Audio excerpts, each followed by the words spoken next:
Thanks for joining us again today, everybody. My name is Mike Fitz, and I'm a park ranger here at Katmai National Park and Preserve. And today I have a special guest that I want to introduce you to, and this is Leslie Scora, and she has a very enviable position here, and a difficult position at Katmai, but a very enviable one. She is one of our biological technicians, and technically she's the park's bear monitor. And that person basically is stationed here at Brooks Camp throughout the summer and into the fall, and her job essentially is to watch the bears here, correct? Yes, it is. Okay, so we're going to take just a few minutes of Leslie's time. She is actually in a monitoring session right now, and we're going to explain what that is.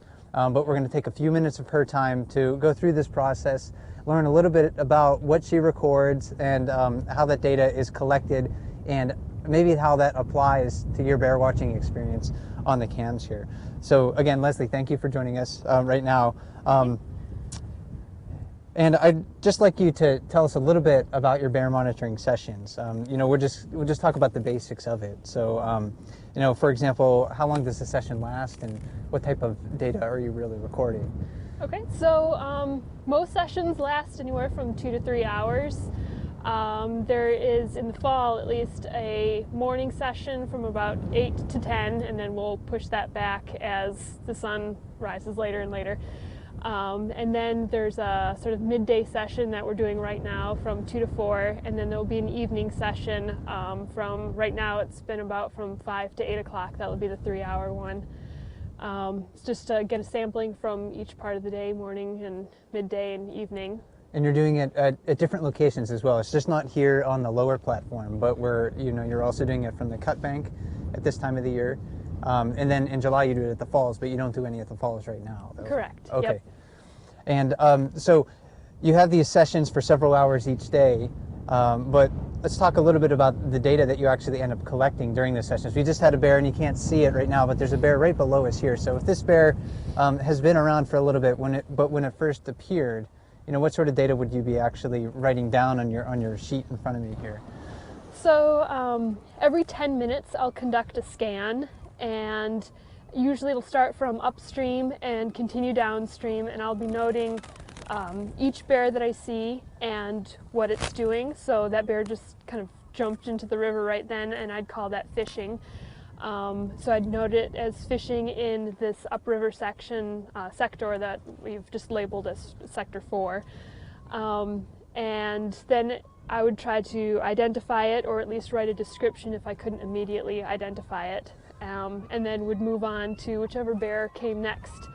And I'll also try to note the number of anglers or photographers that we have in sectors, just so we can see any comparisons between if there are more people, are there fewer bears, or is there how are both using the river in each sector. And when you're talking about these sectors, that's basically the river is divided into certain sections. So Correct. Upstream of the bridge from where we are right over here, that's one sector, and then downstream of the bridge, I guess, going out into the lake is another. And Is there a limit to this sector downstream here, or within reason, I guess? Yes, exactly. It's as far as I can reasonably identify and note what a bear is doing out there. Okay. And you are actually trying to keep track of every single bear that you happen to see. And Yes. I imagine that can be pretty hard when it's really busy. Yes, it definitely can. It's great when there are people up on the platform here that can help sort of point out bears, especially when they're moving about. But yeah, for the most part, if I can't see it visible during that scan, hopefully it'll come up next scan, and we'll get a general consensus as to how the bears are using this river and which ones are out here. Okay.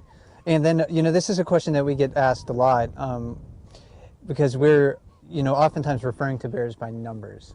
And we know that a lot of the bears have nicknames, but they're sort of unofficial, and, they don't really count towards anything. But all of the bears that you identify as an independent bear are assigned a number after you see them so many times. So could you talk us through that process about how a bear would be assigned a number, and perhaps how many times it has to be seen before it actually is assigned a number? Right.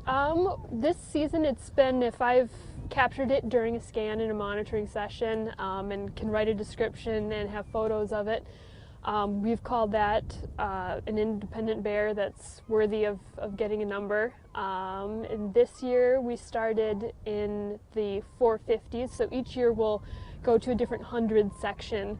So if this year it was in the 400s, and we believe we left off from the previous 400s year at 450. And so that first bear that I encountered was assigned the number 450, the next 451, and so on. And if there had previously been a bear that had, like, let's say 451 number, if we haven't seen that bear in over 5 years, we would discard that number for the previous bear. Okay. And you know, when you're monitoring, we understand that it's really difficult to identify the bears. On the cams, especially, we're not really necessarily seeing the level of detail that maybe you can get with the naked eye or through binoculars or so. So what sort of identifying features are you really looking to tell each one of these bears apart? You're right, it is quite difficult to be able to identify bears. So I try to use a variety of different features. And that way, as they're changing throughout the season, they're putting on weight, they're shedding their coat, I can still sort of try to pick things out. So one of them would be their coat color. If they're blonde, dark coat, a grizzled coat. And also, do they have like a lighter neck, or perhaps their head or ears are a lighter color. And then after that, I'll try to look at facial features, and that's usually really good because they don't change as much when a bear puts on weight or is shedding its coat. So things like ears, their color, if they're lighter than the coat or the same color, perhaps just the tips of the ears are lighter, or the edges. And the ear shape is also very good, if it's a rounded ear or a skinnier oval ear. Triangle-eared, exactly, and we have Ted, I think, is the best example of that. So exactly, yeah. And also just how they carry their ears, the position of their ears. Are they farther back on the forehead? Does the bear pin their ears back more, or do they kind of perk them forward a lot? Which then gets into behavioral characteristics are also good when I can't immediately identify a bear. Some bears tend to fish at a particular spot in the river or at the falls, or along the lower river, along the bank. Some of them are more timid or more dominant, and it's also really great to just note that, as well as some other features. Like their muzzle. Some of the larger males have like a big, blocky, wide muzzle that'll sort of taper to their nose, whereas a younger subadult might have a skinnier, narrow, pointy muzzle. And then things like claw color. I know we have the bear that's nicknamed Flo, has very pronounced white claws. Unfortunately, we can't always see the claws. So that's why having a variety of distinctions helps to identify her. And other bears will have like tan claws or dark claws. And scars can be helpful too, although it's pretty amazing how quickly the bears can heal and how well they can recover. So I try not to depend too much on newer scars. I have found those features to be very ephemeral as well. I mean, in July they're great, but at this time of the year, almost no scarring is visible at all. Mm-hmm. And you also take photographs of the bears as well, too. Yes. And you're comparing them from to past years, and that must be an incredibly useful tool for you to try to identify each one of these bears, because this is your first season here, so you don't have prior experience with these animals. Definitely. It is really great. Also, bears don't always come back year after year. They might try somewhere else for a season. So even if I look back in 2012, that a bear that I see in front of me might not have been around there, so it's great to then be able to, all right, was it here in 2011, and you know, what sort of descriptors has that person noted from before about that bear, about ears and coat color and claw color, that sort of thing. And my iPad went to sleep here, so let me wake this up. We, are often asked as well, how many bears are here, and we can give them rough estimates or so.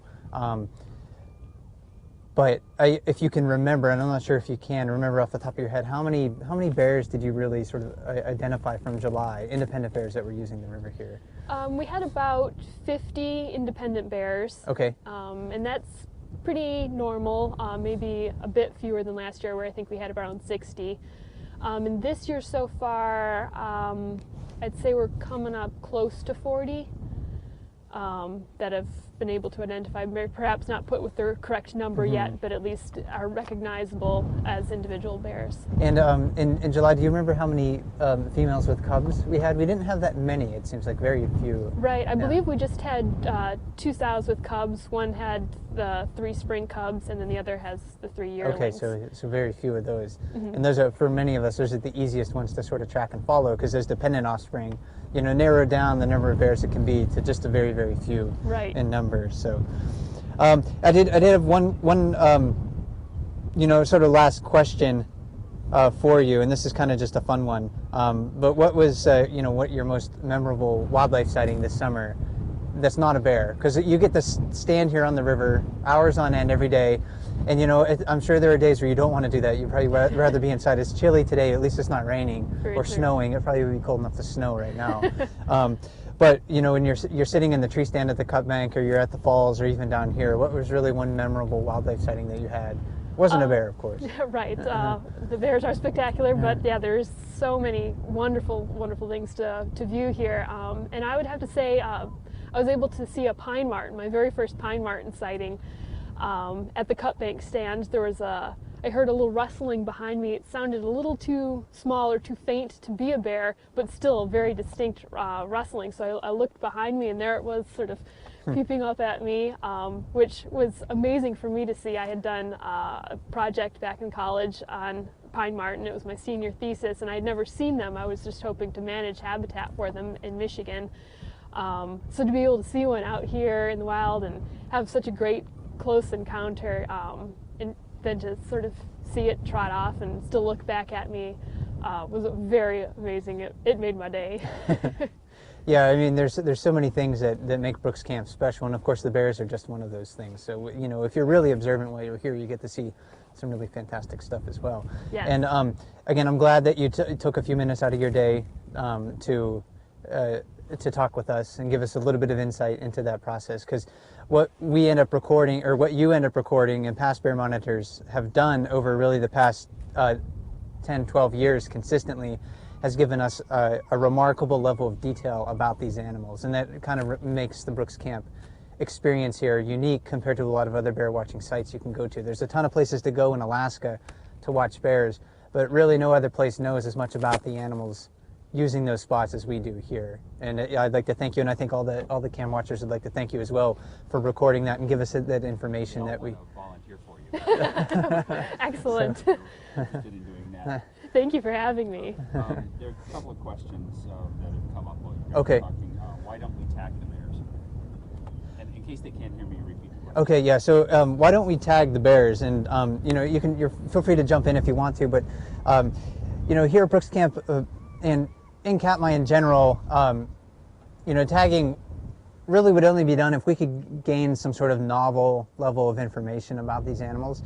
Currently, you know, no one is proposing a study that would necessarily need, you know, radio collars or ear tags or anything like that to identify the bears. It probably would make it a lot easier, I think, for Leslie if, you know, the bear out here right now had a yellow ear tag on its right ear and the one had a red ear tag on its other ear or something like that. But it really wouldn't give us any extra level of detail than we're already gaining, for instance. And also, it's difficult to manipulate the animals. You'd have to tranquilize them. You have to keep other bears away from them while they are tranquilized, because if a bear does happen to come, and this has happened here in the past, if a bear happens to find a tranquilized bear, it may start to feed on it thinking it's dead. And bears could maybe run into the river and drown. And I don't know if there have probably been times this summer you would like maybe an ear tag or something just to make those real hard to identify bears identifiable. But have you had really a real difficult time identifying the animals? Once you start to stare at them, there's their Right, differences? usually it's, yeah, once you can stare at a bear long enough, but taking photos is great too. The, I guess, difficult part is if, you know, they're far away or hiding behind grasses and shrubs and stuff. But in which case, you know, an ear tag is not going to be any more helpful than just a really good photo would be especially with all the previous years of data that we have. They're not data on ear tags of different colors and such. Plus, there's just so many bears out here, and ones that return from a couple years ago and such. So to be able to follow each of them with an ear tag, there'd be a lot of tagging going on. Yeah, that's something I didn't consider. Just the sheer number of bears would make that sort of almost impossible, really. And as a photographer, I have to chime in with the sheer amount of time it would take all the photographers to Photoshop out the ear tags out of all the bears. That's another important point too. A lot of people are coming here specifically to photograph wild bears that are not marked. And you can come to Katmai and you know that when you find a bear, you're not going to be looking at one with an ear tag or a radio collar, and that can make them quite photogenic for a lot of people. They've pointed out that you rock. Oh, So, great. that should make you happy. Woohoo. They want to know about the Necropsy of the Dead Cub.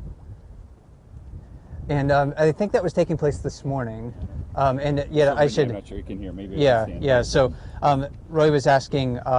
We got a question about the necropsy of the dead cub that we happened to collect yesterday, and I think that was scheduled to happen this morning, but I haven't heard anything else about it. So I don't really know what the results are, or even if they have done it. I haven't heard, but I heard it was just scheduled for this morning. So that's about all I can tell you at this point. And when we get more information about that, we'll certainly let you know. Several people had never heard of a pine marten before, so Ah. you introduced a new species to the world. Excellent. It's adorable. And So they said it's so cute. Yeah. If you haven't seen a picture of a pine marten, Google it right now. Really cool members of the weasel family. A bit more arboreal than some of the other weasels that you'll see maybe running around on the ground here at Brooks Camp. And I've actually never seen one here in Katmai. They're documented here, so I'm kind of jealous of Leslie's sighting because I'm trying to check all those species off my list if I can. So we're coming up on 2:30. Maybe look for one more question here. Okay, Unless yeah. you had something else to answer, and then we'll let Yeah. you get back to work. Okay. And we'll head up to the falls. Let me see. Reloading the comments.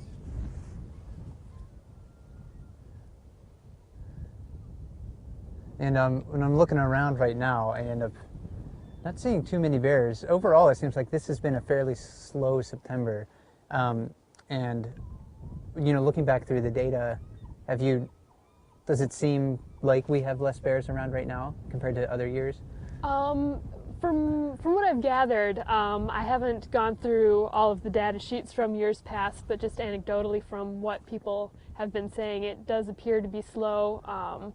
There have been what I feel are the same sort of different number of bears, so it's not just the same 5 bears that just keep on using the area. There are still an influx of newer bears or just different bears, but it does seem pretty slow. Like we could cross the bridge right now, the bridge would be open. Mm-hmm. But Okay, well, the last question is for you, Leslie, and that is, have you had any too close encounter with a bear? if I had any too close encounter with a bear, gosh, I'd say sometimes, part of the monitoring in July is to do an overnight session where I'll be up at the falls, usually with a volunteer, just to make things safer and we can keep each other awake for the overnight sessions. But that does involve hiking out to the falls at around 10 o'clock at night and then hiking out at 7. And that's usually when there are sort of bears running about and their trail hasn't been used often. So there have been a number of times where a bear has jaw popped at me or huffed right from a tree right by me on the trail that I was unaware of, or bears popping out of the woods and running down the trail to use as a corridor, just chasing each other. Luckily they weren't after me or anything like that, but it'll definitely it'll wake you up in the morning even if you've only gotten about 2 hours of sleep. Yeah, and I think every one of us here probably has many stories similar to that, where you're walking down the trail and you just start daydreaming for 10 seconds or so, and that's the wrong 10 seconds to daydream, and there's a bear just off of the trail. So, exactly. yeah, so no matter when you happen to come here at Brooks Camp, there's no bear-free area here, and you definitely have to be aware of your surroundings, and that's why viewing bears on the wildlife platforms like we're standing on right now is so ideal, because you can sit up here, you can relax, and you know, you can happen to just watch everything you know, take place right in front of you and do it relatively safely in a stress-free environment. So again, Leslie, thanks for joining us this afternoon. And I think we're gonna take another break here, and we're gonna, Roy and myself are gonna try to go to the falls this afternoon, show you some of the things up there, and we'll talk to you, I guess in a half hour, 45 minutes or an hour. Yeah, it might take us a little longer to get Okay. up there. So let's say 3:30. We'll be Okay. live up at the falls or thereabouts. All right, so 3:30 it is. We'll talk to you then. And thanks again, Wait, Leslie. Thank you very much. I like my. The one thing.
Okay. So hopefully that's a little bit better balanced. So I guess everybody can hear me then, and I will go ahead and get started. Hi, this is Ranger Roy, Chief of Interpretation at Katmai National Park and Preserve, and we're going to have a continuation of our tech chat that we were having earlier this morning. And again, if you have any questions you'd like to ask about the tech that makes the webcams possible, please post them on the chat board, and I will try to answer those. I'm going to try to ignore as much as I can the bear biology, bear behavior, nature, sciencey kind of stuff for a while.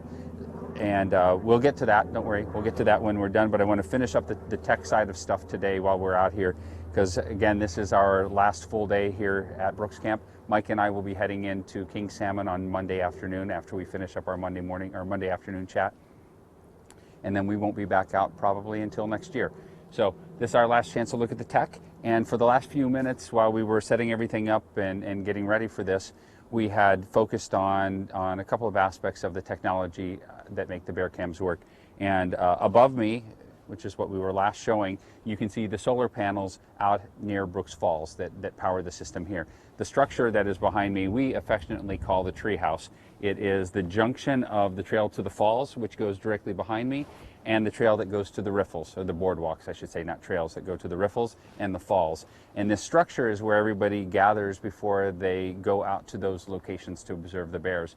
And it's a nice, somewhat out of the weather location. It's either shaded if it's sunny, keeping you nice and cool, or if it's raining, of course, it keeps you dry. But it also makes a pretty darn good place to put your solar panels. And so you can see two banks of very large solar panels here that are similar in capabilities to the ones down at the lower river, only we have more.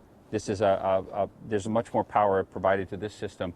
And then, I'm not sure if it's in the shot or not, but over all the way to the left, you can see some very small solar panels, and that was the solar system that we used to power our old webcam, the one that the Park Service with its other partners tried to implement back in 2008. Much smaller in comparison, which is one reason why we had some difficulties with powering it on cloudy days. So I'm going to try to keep the tech stuff kind of short now, because there's a lot of other cool stuff out at the falls we want to try to get out to see. and we already talked about the tech this morning, but I wanted you to see that and the tree house, and then we'll go ahead and we'll move inside here and take a look at the batteries and the solar charging equipment here. And what you're going to notice is that in comparison to the lower river, everything's just beefier here. Bigger batteries, bigger solar panels, or more solar panels. Very concerned about making sure we had enough power for this.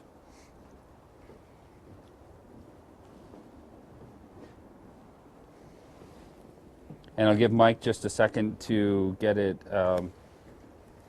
stabilized here, and we'll make sure we're still live and that we haven't lost.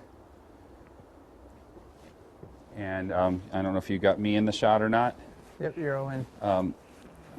Okay, so we have two boxes here, as you can see, much larger than the small boxes that we had at the lower river. We've got, in this box, we have 6 batteries, and these are much larger. And I probably should have tried to commit to memory the size of these in case someone has a solar system at home and wants to know what we compare. But these are much larger, and they are set up in a 24-volt system. So different powering scheme here. And then over in this box, we have 4 more batteries, identical batteries to that. This is our solar controller charger unit, as is this. They work in tandem together. And an inverter to turn it into 110, because some of the things that function here need to be 110, other things need to be DC. So really nice, beefy system here. And just like the one at the lower river, almost every one of these components we can call into remotely over the internet and check the health of the system, which comes in really, really handy when you're sitting in King Salmon, or in the case of the folks that run the system, the IP video specialists. They'd like to be able to log in and see that everything's working fine and take preventative measures if they see something starting to deteriorate. And I was looking here just a little while ago. The system has 28.2 volts in it right now. So Falls Cam is doing great right now. Plenty of power here. So nothing to be concerned about with keeping this system powered. Now I'm going to go ahead and close this. Actually, maybe I should look and see if there's a question first. If anybody has any questions about the geeky, techie side of things. Look like large deep freezers. Yes, they do. Yeah, they're standard like battery electronic boxes, but they look to be about the size of a deep freezer.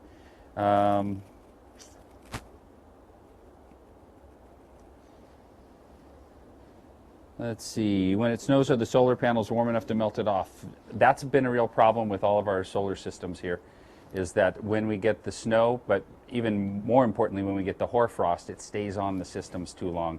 And if you missed this morning's chat when I mentioned hoarfrost, it's when it gets really cold and basically we have icy fog, and it just condenses frost on everything. And the crystals can be really thick, about like that, and it doesn't melt off very easily. But if it doesn't keep accumulating over the course of several days, it will ablate. It'll just go straight from ice to vapor and disappear off of things. But that can take a while, and that and the snow buildup have been a real problem for our panels. The lower river panels were, the falls panels, the ones right here above us, were completely covered in snow around Christmas. It hadn't sloughed off, so there's no way with that kind of snow buildup that these are going to continue to be powered. The lower river solar panels, though, are at enough of an angle that the snow slides off of them the first time it gets a little bit warm. And we're kind of lucky, if you want to call it that, in this part of Alaska, that we usually don't get into a deep freeze where it stays cold the whole winter. We will be really cold one day, like 15, 20, maybe even 30 below zero, and then a day or so later it might be 35 degrees above and raining. And then a week later it's back down to 20 below again, and then it's 35 and raining, and it goes back and forth a lot. So in King Salmon, our solar panels all clear of snow and ice pretty quickly because of that alternating, and the same happened at the lower river. But the angle here just isn't steep enough, and so it never really got completely off of the solar panels. So that was a problem for us, which I suspect will be a problem again this year. So let's see. Got the solar panel question. Okay, I'm going to hit refresh one time. This is the last chance to get the question in about this aspect of the tech. So if the batteries go dead, can they be recharged, or do you have to replace them? Well, if they are truly go dead, meaning they can't take a charge anymore, which can happen either from being overcharged charged and discharged beyond the number of cycles that the battery was designed for, or if they, I did say overcharged, right? Overcharged and undercharged. If they go completely dead and they freeze, that's the other bad thing. So if the battery is killed by one of those things, either it's outlived its life expectancy, or it's been overcharged or frozen, then we would just have to throw them away. We could take them and throw them, I shouldn't say throw them away, they get recycled, but we could take them and put them on another charger that would try to hit them with a really strong charge and rejuvenate them. But in the case of these, they're expensive, and we don't want to just throw money away like that. But the value of them is that that they make the webcams work, and if replacing the battery means that the webcams all work for the whole summer, that's far better than us having to come out all the time, troubleshoot, try to figure out which battery it is that the problem is. This time, try to rejuvenate it and then put it back in the system and have it fail again. Explorer doesn't want to do that. So when they have detected a problem with the batteries, like we had some batteries that had a problem last winter, they pulled those batteries out, they put in brand new ones, and we don't try to keep rejuvenating them. And the batteries that they pulled out were fine for some other purposes, like we're using some of them in our electric fences, something that we can keep tabs on every day, and if we see that they start to not perform right, then we can pull them out or we can put them on the charger. But batteries in remote locations that you need them to work year-round, when they're sort of mission critical, you don't want to cut corners on that. And definitely the ones on top of the mountain, because that means a helicopter flight has to occur in order to get up there and retrieve those batteries or repair them. So once we think that they're not likely to maintain the charge and perform as desired, then they'll be pulled from the system and used for something else. And then once they're done, like I said, they'll get recycled. Okay. Yes, if you hear, if there's a question, is that the falls I hear in the background? You probably are hearing the falls behind us over here and the riffles off to that direction. And we'll head out there in a second. There was a question about microphones. Is there ever sound at the falls? There is a microphone associated with every one of the webcams, but we have them turned off. And the reason they're turned off is that we wanted to make sure that people out here didn't feel that their conversations were being recorded. They're not very good microphones, so they're not going to pick up somebody all the way across the river. But because people are fishing the river and people are standing on these platforms watching the bears, we didn't want to have a microphone there eavesdropping on people. We sort of promised that when we put in the first cameras years ago, that we weren't going to use these as eavesdropping on people. They were eavesdropping on the bears only, and that's why we haven't turned on the microphones. Now, for part of the summer, after the platform closed at the falls, and it closes at 10 o'clock at night, we did turn that microphone on because nobody would have been up there. And so the microphones were on there to record the sound. And when the last of the park employees are out of here and people really stop visiting this area when it starts to freeze up in October, then we'll turn on the lower river microphone too. And you'll mostly hear wind and water sounds. It's not very good at picking up bird noises or bear noises because of the design of the microphones. They're not directional, and so they just sort of pick up the ambient hiss of leaves and water and wind and that sort of thing. So let's see. I said I was going to hit refresh, but I see that there's 10 more. So let me just take a quick look there and make sure we've got all the tech ones there.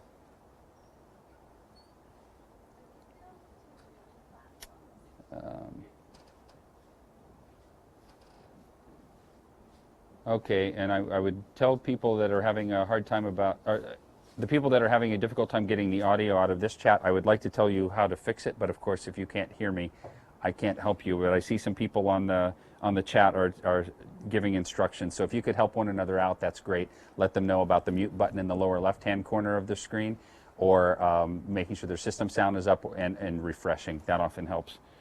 So everybody else still says they have audio, and you show we have audio, right? And we're broadcasting live. So, okay, I'm going to go ahead and close these, and then we'll move on to the next little section here. I said this was the tree house, and that's our name for it. And I said that this was a staging area for people coming to go up to the falls.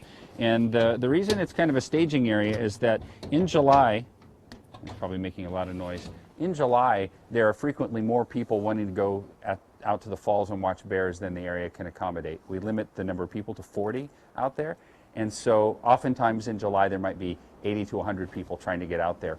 And so when that's the case, people will stay here and they will wait until their time is called to go to the falls, or they'll go down to the riffles where there currently is no maximum number of people.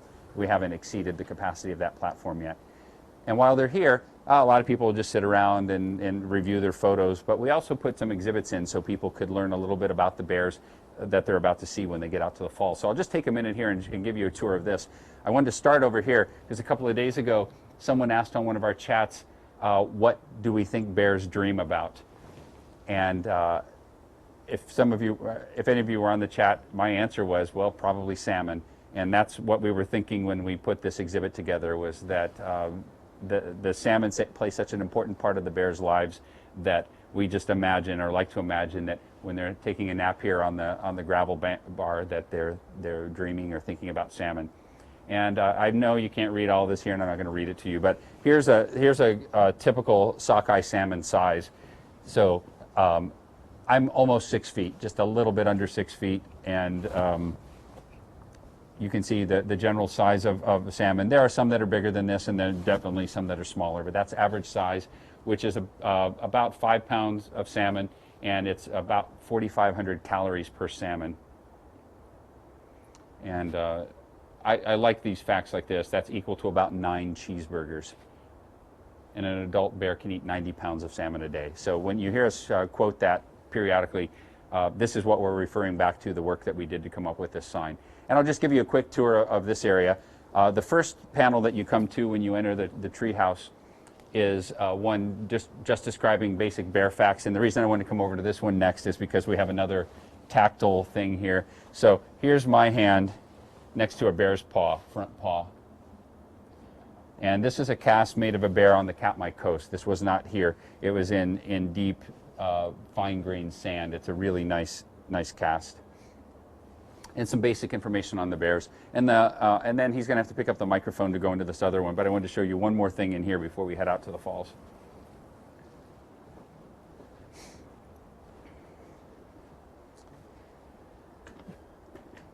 In a lot of the chats, people ask us about the oldest bear that we know of ever in the wild, or how old do bears live? Questions like that continually come up. And the oldest bear that we know of was this bear, and his nickname was Diver. This was a bear that frequented Brooks Camp for a number of years, and when he was last seen, he was believed to be either 34 or 35 years old. So that's the oldest bear that we know of in the wild. This is not his actual size. The material that he's made out of, which is sort of a thick formica, only came at the time in 4 by 8 foot sheets. So this is 3/4 size for Diver. So I would have been, back here, and Diver's rear end would have been up maybe this high. So anyway, even this size, this is an impressive bear. And you can see, well, think about this for a second. What time of the year do you think this photo was taken? And I'll give you just a moment to ponder that. Your choices would be July or September. And by looking at him, I would say definitely September, because look how low his belly is hanging down there. He's almost dragging the ground. This is definitely not a lean July bear. Diver was known for being very good at fishing and diving, and could utilize almost all parts of the Brooks River. He could fish the lip of the falls, he could fish the jacuzzi, he could fish over where Otis fishes, he would fish the mouth of the river, and he would dive underwater, resurface like 30 seconds later, far from where he entered the water, and have a fish in his mouth. So pretty amazing bear. There aren't many bears that dive anymore, and he's sort of been commemorated as part of our exhibit up here. And Mike maybe can give just a slow pan around this area. We have another panel on fishing strategies, another one on competition amongst the bears over to the right, and school for cubs over a little bit to the left. And then all the way back over here where we tried to hide our cart full of junk that we need for the chat.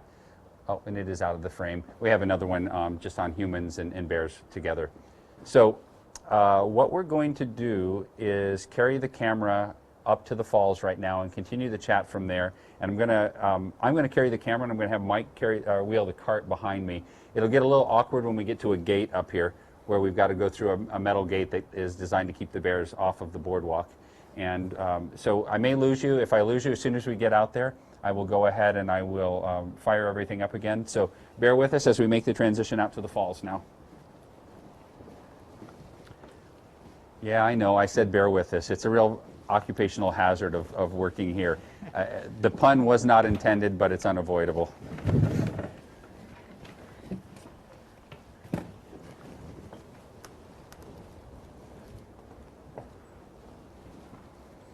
So we're just taking the walk out to the falls platform now.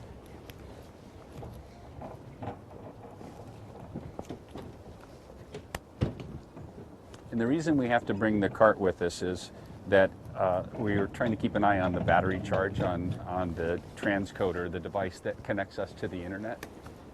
And if the battery level starts to dip on that, we need to plug it in, and we brought a battery backup from the office so that we don't have a generator noise, and that'll keep it running for hours and hours and hours. But of course, it's not something that's really portable.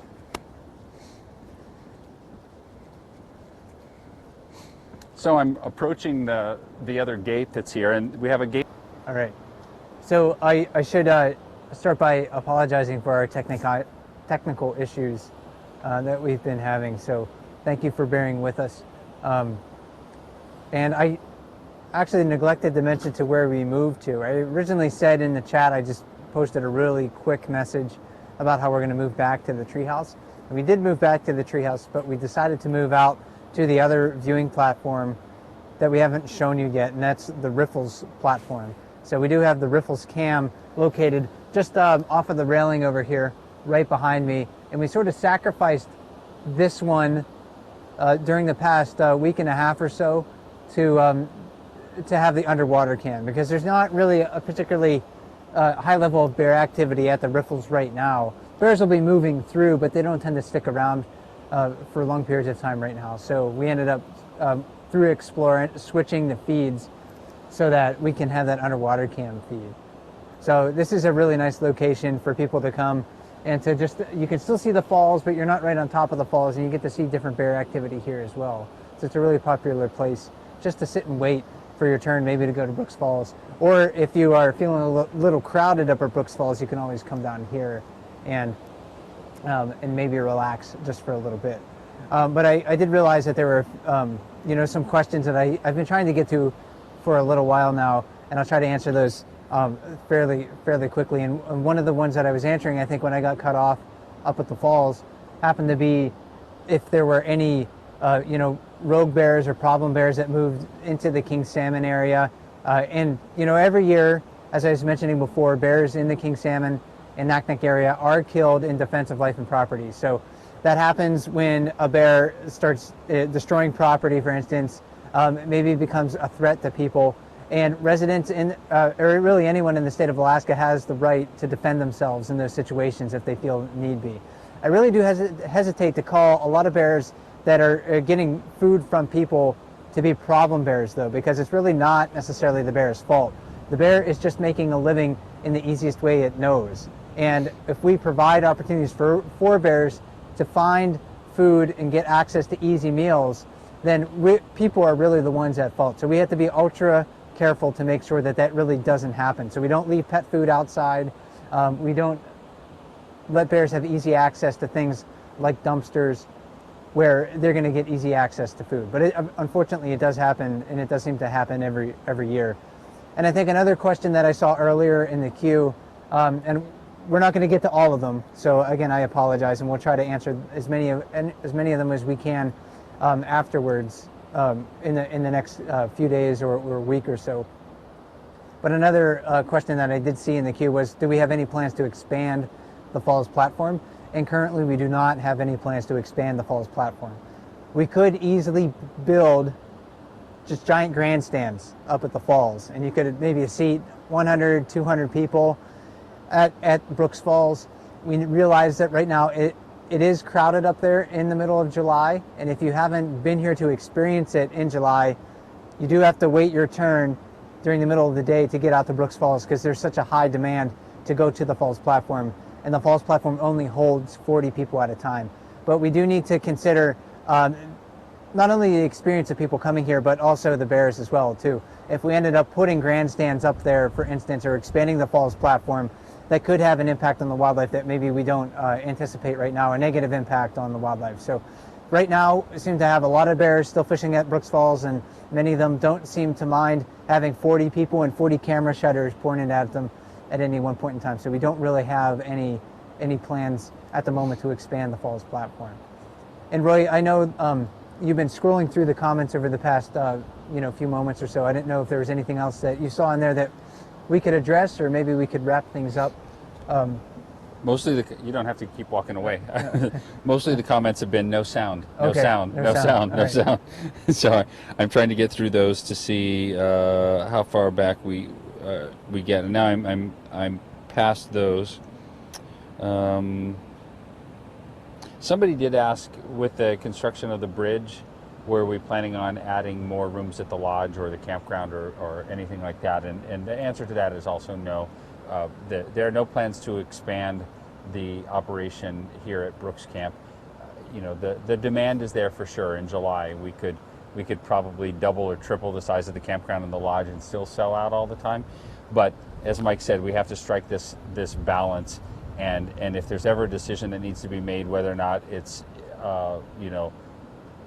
more services and facilities at the that would impact, but it would impact the bears, we're definitely going to not build that. This place is here for the bears, for the protection of all of the wildlife, for the natural processes here. So you won't see a big mega resort going in here. That's not in the plans by any stretch of the imagination. And the mission of the National Park Service really does boil down to conserving the resources unimpaired for future generations and allowing people to enjoy them. However, even though we have that mission, and we're trying to do both, and we're trying to strike this balance, other legislation throughout time has mandated the Park Service to put the resources first. And I think every one of us can understand that. We don't want to put our enjoyment today over the bears and the future experiences that people may have in the future. So I think we have to sacrifice just a little bit at this point in time, right now in 2013, and thinking about into the near future as well, sacrificing a little bit of our enjoyment and our convenience to make sure that people coming here in the future can have maybe these remarkable wildlife viewing opportunities like we have right now. Has Scaredy Bear been seen this fall? No. In fact, there's actually a lot of really large males that I haven't seen this fall. I haven't seen him. I haven't seen 856. I haven't seen number 218, Ugly.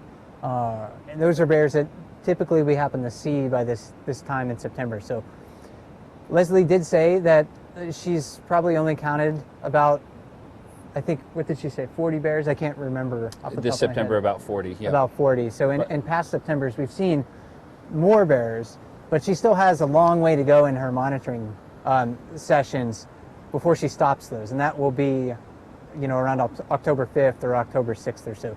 So that number of bears likely will climb, but I'm actually sort of surprised that we haven't seen some of those very large bears, because you probably would have spotted them before I do. In fact, I know that some of you were looking at a bear at the falls last week and thinking maybe that was 89 backpack, and I hadn't seen it yet. And so I read those comments, and then I was able to find that bear later on, but I haven't seen Scaredy Bear yet. Earlier in this afternoon's chat, I mentioned that Diver was about 34 years old the last year he was seen.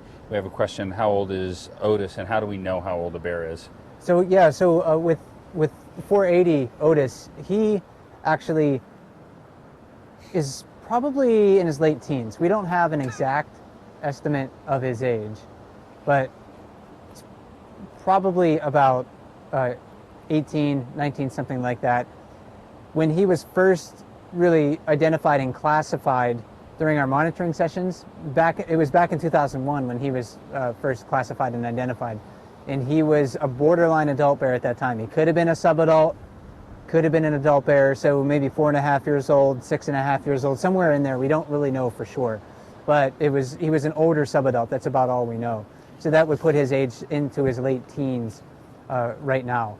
So with a lot of the bears, we're only estimating their age. We don't really know specifically how old they happen to be, except in some very unique circumstances. like with number 130 Tundra. She was a cub raised in this area, and she got a scar above one of her eyes when she happened to be a yearling cub, and we were able to follow that bear into subadulthood.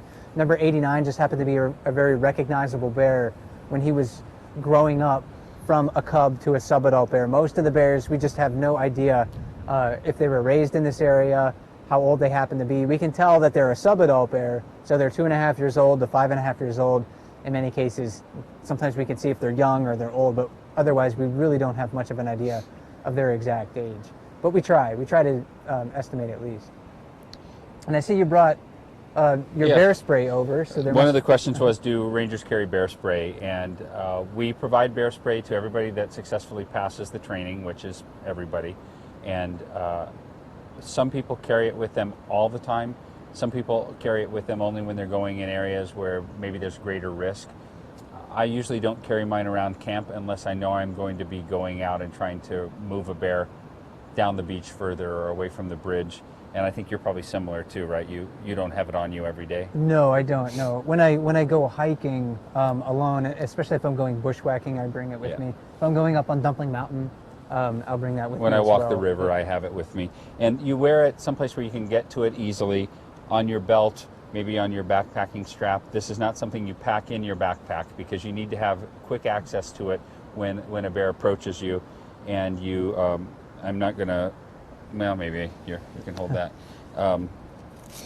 You want to, first time you see the bear, you want to take the Velcro off the top, and then there's a protective cover here that you pop off, that you slide off. It glows in the dark in case you're in your tent.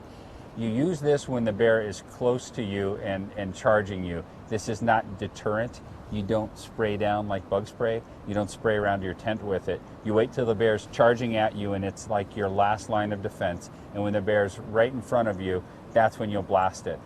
Hopefully with the wind behind you, like it is on us right now. You don't do it if it's particularly windy, because even right now, if I spray it, it's going to get in my eyes. Then I'm also going to have problems seeing and smelling. And so, yes, we carry them. We'll keep the answers short since we need to really be getting down to the river here in a few minutes.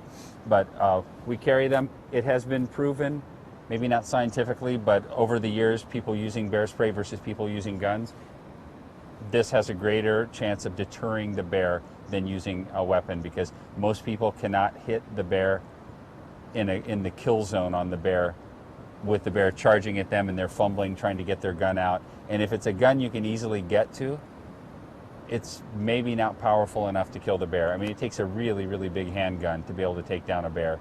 So this is definitely the way to go as far as protection.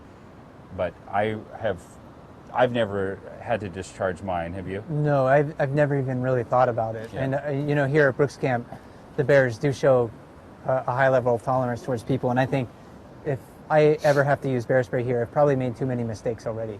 I wasn't aware of my surroundings. I wasn't warning the bear of my approach, making noise appropriately, just talking at minimum, and hiking in groups too. You know, when you're doing those things, being alert of your surroundings, warning bears of your approach, and hiking in groups, you can stay very, very safe in bear country. So I think that's what you need to rely on more than anything else. You need to rely on your brain and doing some of those other things, not relying on weapons to protect yourself while you happen to be here. There was a question, why is there no webcam at McNeil? There was one there prior to this. We kind of inherited the bear cam when McNeil shut down in 2007, when they shut down their bear cam in 2007.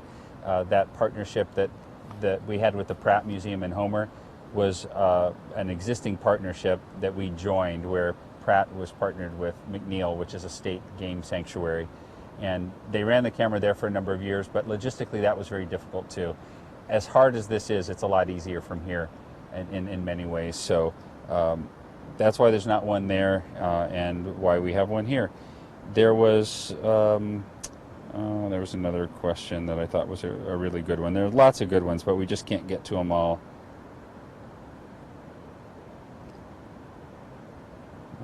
What do you enjoy the most about working here? I like that one.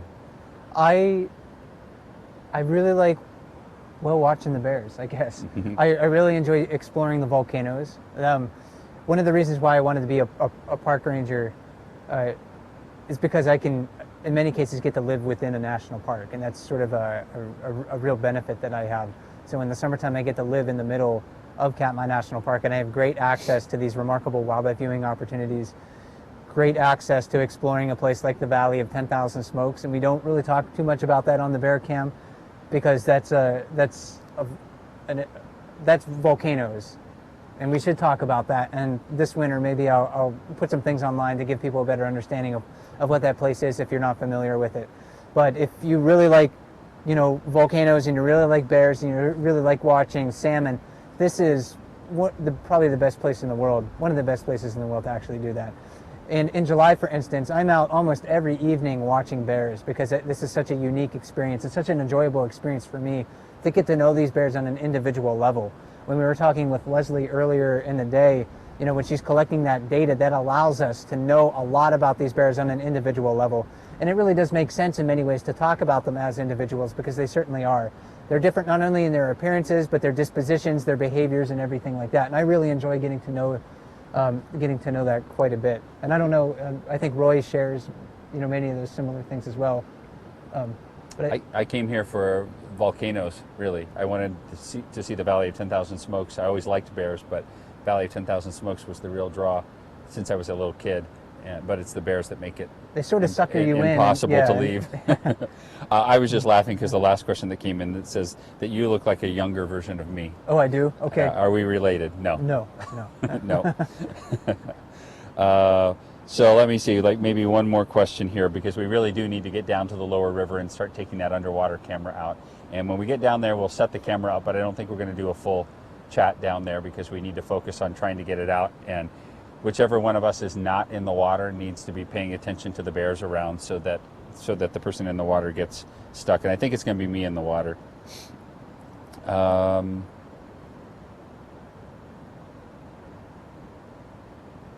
had one a second ago. Oh, well, somebody asked, does someone actually wear bear spray? I have never known anybody to intentionally do that, but we hear that a lot, that people think it's a deterrent and they'll spray their tents or they'll spray themselves.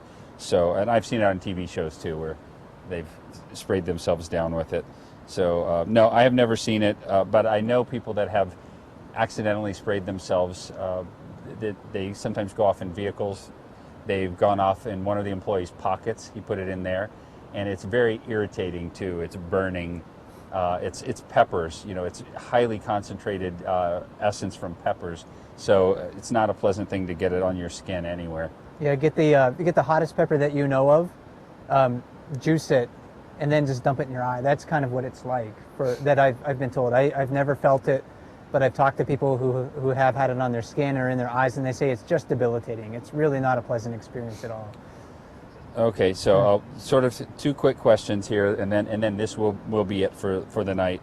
The lodge closed on the about noon on the 18th of September. That's the last afternoon that anybody could be in the lodge, in the dining hall, and all of that. Park rangers don't eat in the dining hall. So there's a question about where are we all eating now that the lodge is closed and camp is closing. So we don't eat at the lodge. We all eat at home.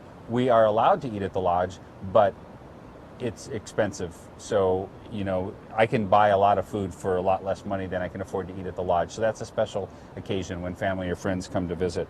So specifically the question says, where's Leslie and where are we all staying now that the lodge is closing down? Well, there's still a lot of Park Service housing here, and there's still a number of Park Service people around.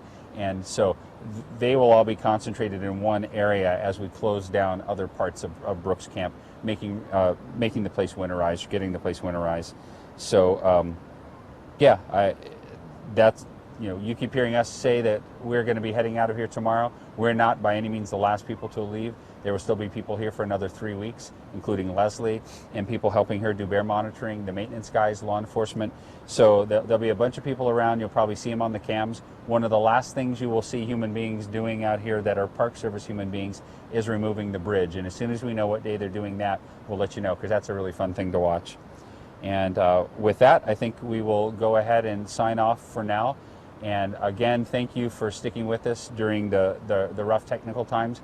I think the issue is just that the position of that other Wi-Fi hotspot wasn't great, because we'd have a good signal, then it would drop, a good signal, and it would drop. And we'll hopefully get that fixed for next year, which is one of the questions. What do you want to do next year? That's on my list now, fix that Wi-Fi hotspot. So we'll go ahead and sign off from here now. We'll turn the camera back on when we get down to the lower river. You might be able to see us on the other cams. And if you didn't get enough chatting with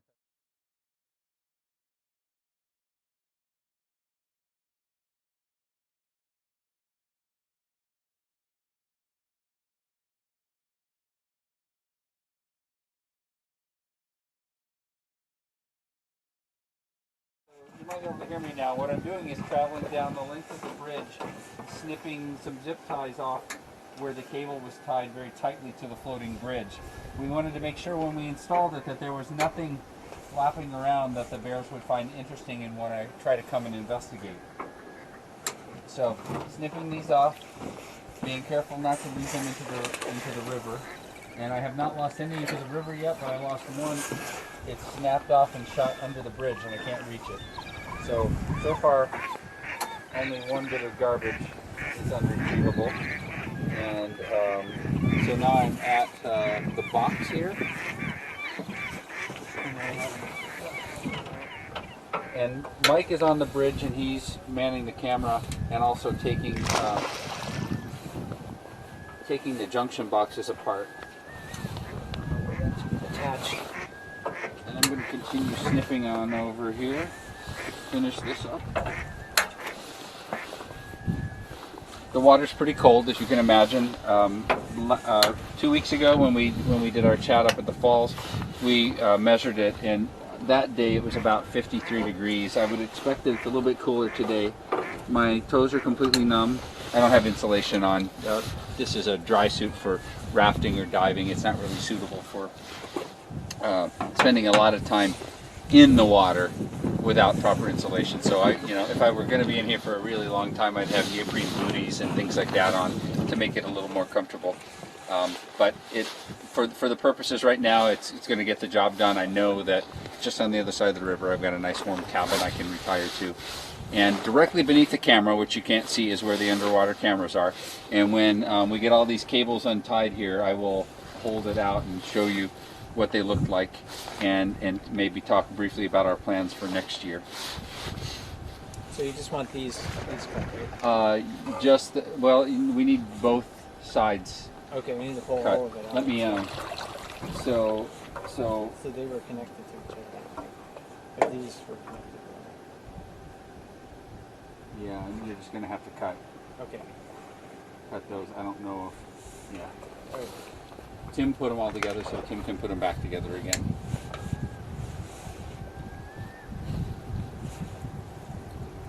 Not really designed to cut that, are they? That's a lot of cable to cut through. And then when you go back to the cart, could you pull out the 3/16 inch Allen wrench for me? Okay.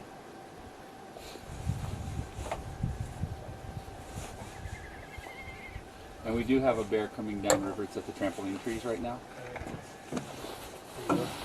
So I'll keep snipping and you just let me know what's happening there, and I can easily hop up on the bridge if I need to.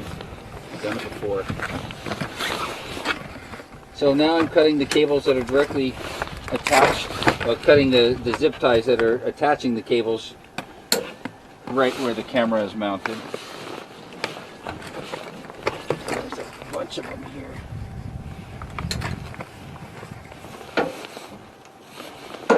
Water levels come down since I was in here the last time. I'll just dip my hand in the water. Didn't mean to do that. Okay, cable.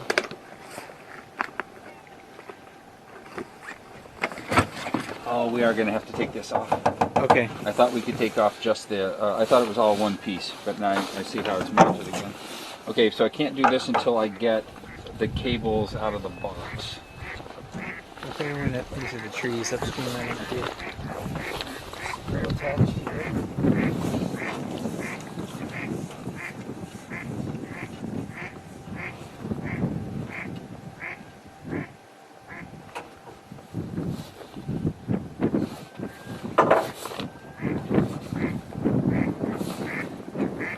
You run away, Mike?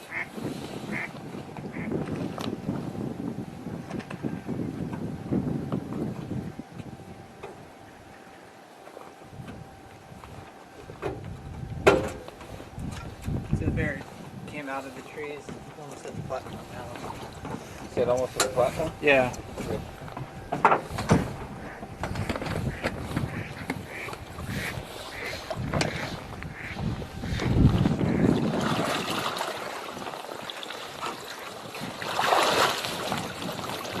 You know if you need it.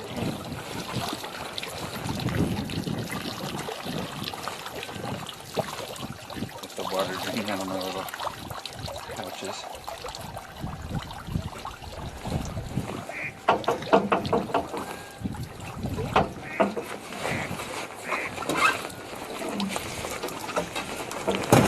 And that's how easy it is for a bear to get on the bridge.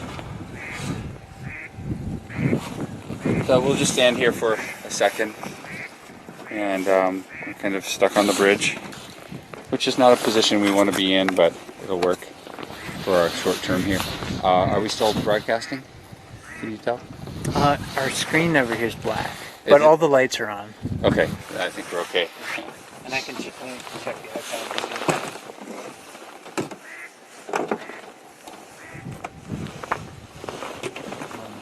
Plug that in. So we'll just wait for this bear to pass, and if so, it's coming over here on the opposite side. It's right there. Mike's going to pan a little bit, so it's right in that area. And if it continues on up that way, then I'll go ahead and I'll hop back in the water. We're almost done with this. So far, it's gone very smoothly. The bears have cooperated and given us our distance, and so far we've been able to give them their distance. We can go ahead and back up a little bit and just leave the gear here. Yeah. Oh, I want to move the alligators. It's the only thing that's salmon colored here. You see that? Come try to play with that.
See that bear's moving on, so I'm going to go back and exit the bridge the proper way, and then come back in through the water. And on the way in, I'm going to spook some salmon, so you may see some fish jumping directly over me.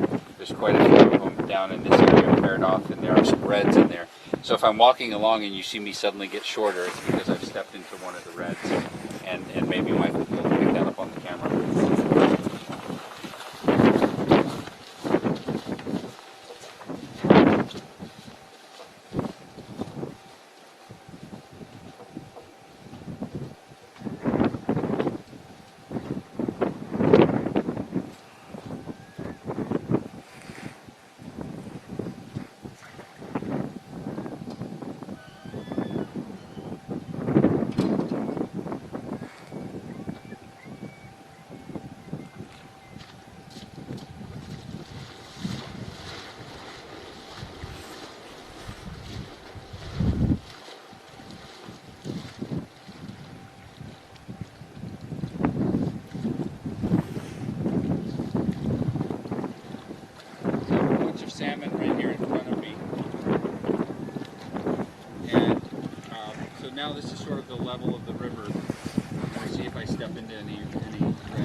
Well, there was one red back there. Oh, maybe one right here.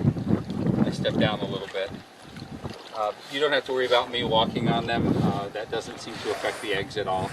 And there are plenty of bears walking around and people walking through this river, and we still have lots of eggs. But they did some studies a number of years ago. People walking doesn't seem to affect it. The gravel's pretty good at protecting.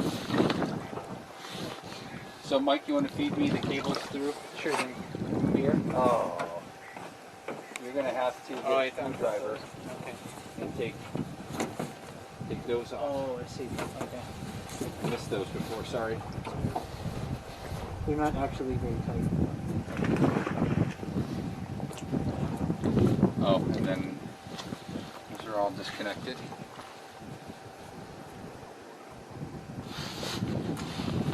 So when that bear came, what you saw us do was remain on the bridge, and that's something that we don't allow when the park is open and there are lots of visitors around.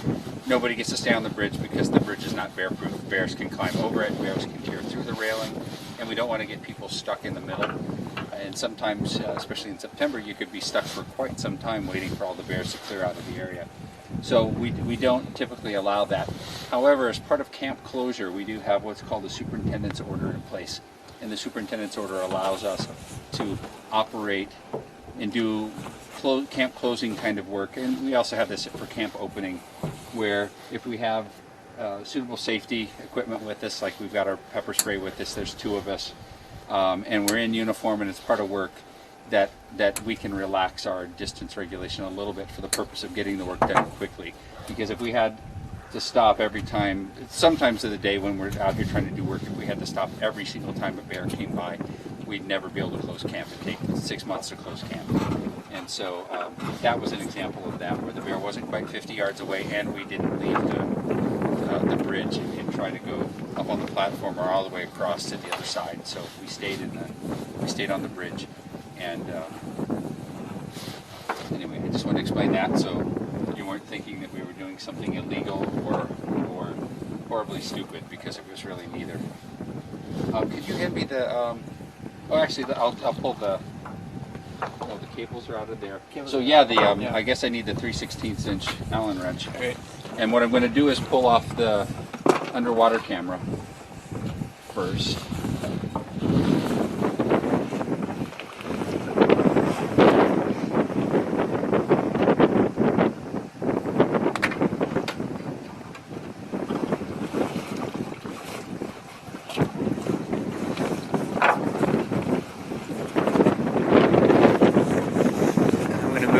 Here, so they're able to see you.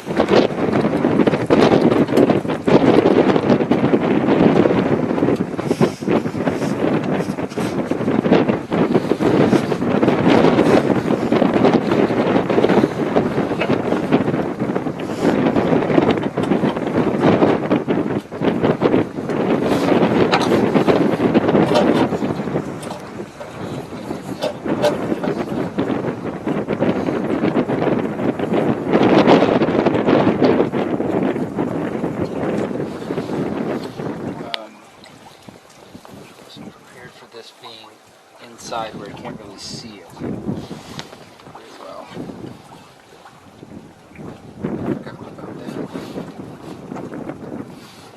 Hey, can you see if you can take off these bolts? And do you still have the snips too? And it's still what? Do you have the? Oh, the snips, yeah. Because there's a couple more cables I can snip here that at least I can take part of it off right now if we can't get the rest of it tonight.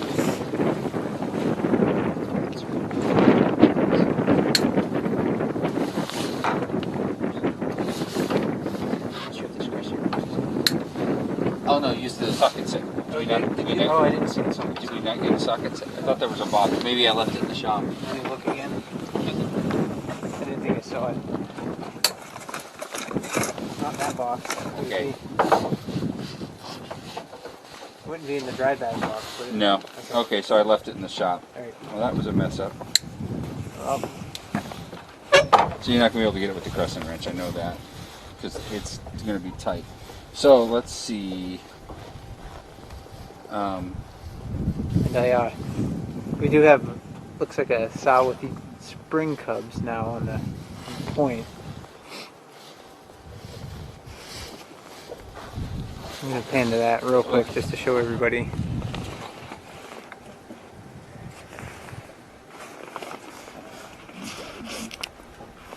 Can you hand me that? Oh, sorry.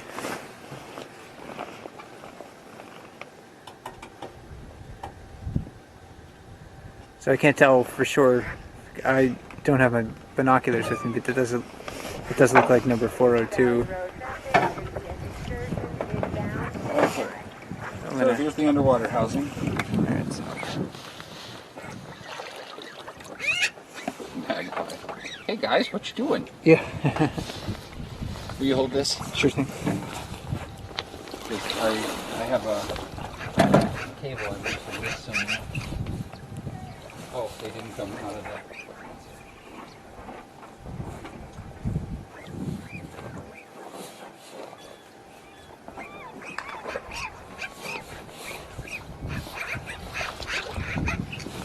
You should be able to hear the magpie chirping at us right now. It's right behind me. And sometimes it looks like they want to converse with you. They're very curious birds. Okay, so there's the underwater housing. The camera's only up here in the front part of it. It's a pretty small camera. And be careful when I hand it to you, Mike, because the zip ties are tough, and you can also see where, when it got wrenched off by the bear, it might have some rough edges on it.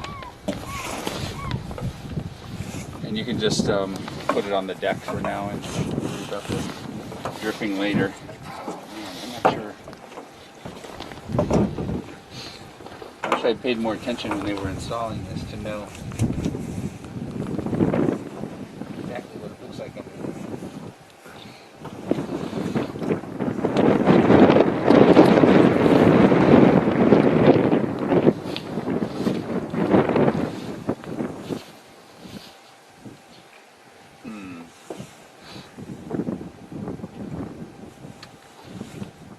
Well, let's see, that cable, you can go ahead and put the lid on that. Yeah. And I can pull this cable back out the other end. That's disconnected.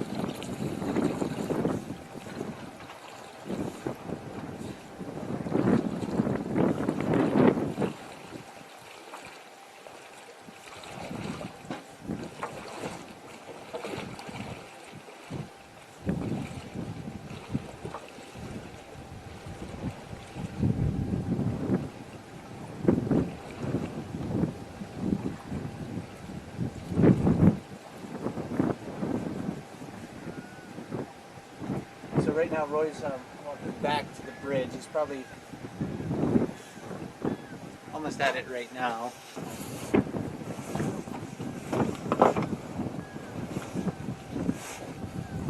And I'm still keeping my head on a swivel to make sure that we're not surprised by any bears. Bears are extremely quiet animals in many ways. You'd think you would be able to hear these giant animals moving through the water or moving through the grass, and oftentimes you don't. Not until they're very close, at least. So I'm going to pan over to Roy now. He's at the end of the bridge pulling the cables out.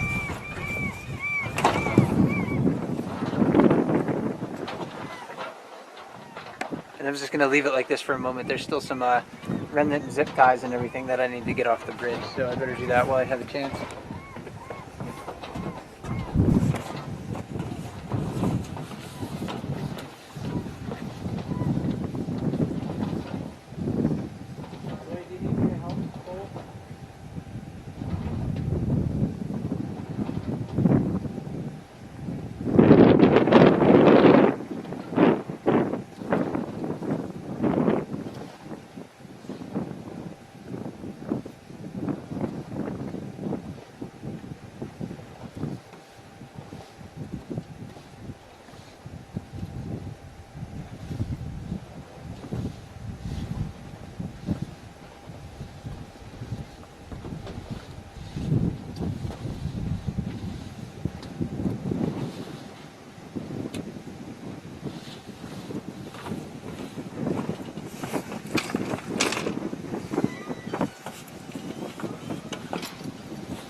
that was kind of a concern of mine, is that we get part of the way through getting the cable off and we have to abandon it because a bear was pushing on us. But because at least able to get that off of the bridge. But that we're going to have to come back tomorrow on Okay. with the socket set. Did we leave anything up on top? I don't think so. Okay. I'll go run and look real quick. I don't think we did, but Besides, we can't go to the other end anyway. that's true. So maybe we should pan the camp, the little river camp probably has it by now, but I'll go check the platforms and see if there's anything.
Yeah, I think so.